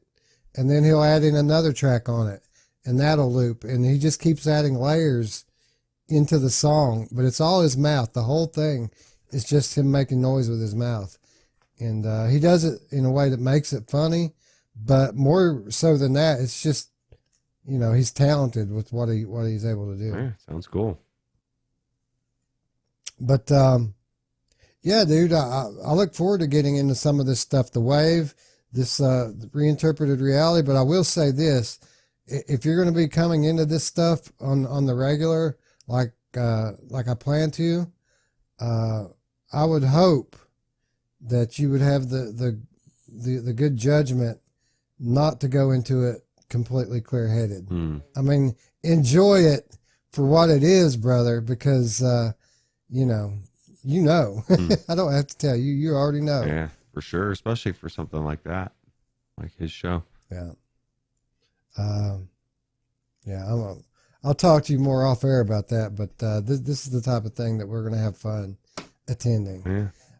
Alt Space VR is free, supports a wide range of devices, including Steam VR compatible headsets, Oculus Rift via the Oculus Store, Quest, Go. It also supports 2D mode via desktop, letting most anyone join in for chats, live shows, and community events. So this, again, Ruuts, not something that you have to necessarily attend in VR, but anyone who ever has done anything like this in VR really knows that there's no comparison otherwise. So you're saying if you want to be a creepo and peek in through the window, you can do that as well. Yeah, you can watch the home movie, or you can friggin' be there, right? Yeah, you can either go into the experience or you can watch. I just think it's cool to include the flat people because, because this is all about bringing people together. It gives people an option to do that, but it also I guarantee they're going to get in there and it's going to make them want to get VR after a while, and they're going to say, man, I'm missing out. People are going to hear things from people, and they're going to end up getting a headset to get in there and be a part of it. And I think anything that pushes the platform is good. So I think it would be cool if there were a way for the at-home viewer to randomly talk to people that are experiencing it in VR. Like we could just walk up to, like, say there's some avatar in the space for someone that's chatting, and we can see what they type or whatever, and they can see us talking, looking at them and talking to them through their screen. It would be interesting, right? Yeah, that is one aspect of it, I guess, what you don't get when you're watching through the TV. You're not going to be able to interact with people, whereas in there you're going to walk up to somebody and just start talking to them, and that is just different, you know, especially in something like this or the Wave or whatever. It's really cool to talk to people. So it's what VR gives you that nothing else can. It's presence. Yeah, right? Absolutely. That's the main difference. Whether you're talking about entertainment platforms, gaming platforms, you know, we can postulate for hours about the differences, but it can all be summed up in one word, honestly. Presence. You're either there or you're not, right? Yep, absolutely. And, you know, when we start to look at, you know, how quickly things are developing, you know, the more exciting thing about this to me, rather than just, you know, that all of these big name artists are doing stuff in VR, what it shows me is that the entertainment establishment recognizes that VR is here and what it has to offer. That's the exciting part. It isn't just that there's a Reggie Watts show or a John Legend show. What's exciting is that John Legend's going to know what it's like to be in VR, and it's obviously going to leave a mark on him, right? He's going to go out of this thinking, man, that was awesome. What if 50 million people had headsets? Then I could do shows from my home, you know what I mean? And, you know, Reggie Watts, the same thing. Of course, in the case of Watts, he's been doing this stuff for years. He's no stranger to VR. But, you know, all of these other guys, Wiz Khalifa, you know, and so on and so forth, they're going to do these shows and they're going to see what VR is. And just like everyone else, they're going to be blown away. And I think that more than anything is something to be excited about. Yeah, and plus it's going to push the whole VR movement, and that's good for all of us, right? Absolutely. As long as these hardware manufacturers can get their ass in gear and get some headsets out to these people, because the demand is there, Ruuts. People want headsets now. People know we're here now, and they want headsets. They just can't get them. Yeah. Well, we can think of Half-Life Alyx for that, you know, and Valve. Not saying that it wouldn't have happened without them, but it definitely pushed things forward a lot quicker. So yeah, it's a lot of things that have happened. And the Quest. That of course was a very big one, but you know, it's snowballed over the last year. It really has. So yep. Anyway, I think that's going to wrap us up this week, folks. If you're new to the channel, please support us and please consider subscribing to our channel. It really helps to grow not only our channel but our community, and you know, that's number one for us. Yeah. Community. And if you really want to become an active member of the community, as we mentioned before, you can scroll down to the description and there's an invitation there to join our Discord. And that's where you can come to join the conversation. We're in there every day, right? Yeah. Yeah. And you can pick our brain for whatever. If you tag us in it, we're going to answer probably pretty quickly, because we're constantly on there, constantly just being, you know, I said this last week, and I say it a lot, and I'm not just blowing smoke. You know, I do believe we have the best community out there, and the Discord is just so active, and there's always multiplayer going on, and there's always somebody that can give you an answer or is linking something new coming out, or a game or a sale. So it's a great place to be. Yeah, and we actually do, you know, attend these things together, not just play games, but go into the Wave or what have you, alt space. The cool thing about being in a Discord that's a VR Discord, unlike any other social networking, is you really develop this bond, this friendship with people, because when you participate in virtual reality activities with someone, it's like really hanging out, right? You went somewhere with someone and did something with them. It's not just typing on a screen. So you'll find when you join our Discord that some of our bonds are, go pretty deep. We're pretty close friends, with quite a few of you. And I got to imagine that's why, right? Because we've been there, done that together. Yeah, we're almost like a family, even to the point of sometimes we have disagreements, but we always come back around. And I've said it before, it's all about having that common ground, and VR is that common ground. So even if we don't agree on everything, we set that stuff aside and we do focus on what we do agree on. So. Yeah, absolutely. So anyway, be sure to subscribe, like the video if you liked it, and then give it a thumbs down if you didn't. Be sure to join the Discord so you can join the conversation. And if you want to do something more, you can join our Patreon. And if you do decide to join our Patreon and support this channel by donating as little as $3 per month, you will gain access not only to early copies of our show notes before the show is even published, but every now and again we publish an episode of The Money Show, not the Monday Show, The Money Show, which is a collection of outtakes that we put together from before and after we record these episodes. Always something very interesting or funny on those videos, or else I would cut it and not put it in there, Yep, absolutely. Anyway, that's going to wrap up the Monday Show 37. With that said, friends, we would like to thank you once again for watching. And for Ruuts, I'm Wes. We'll see you tomorrow, friends. Bye-bye. Take it easy.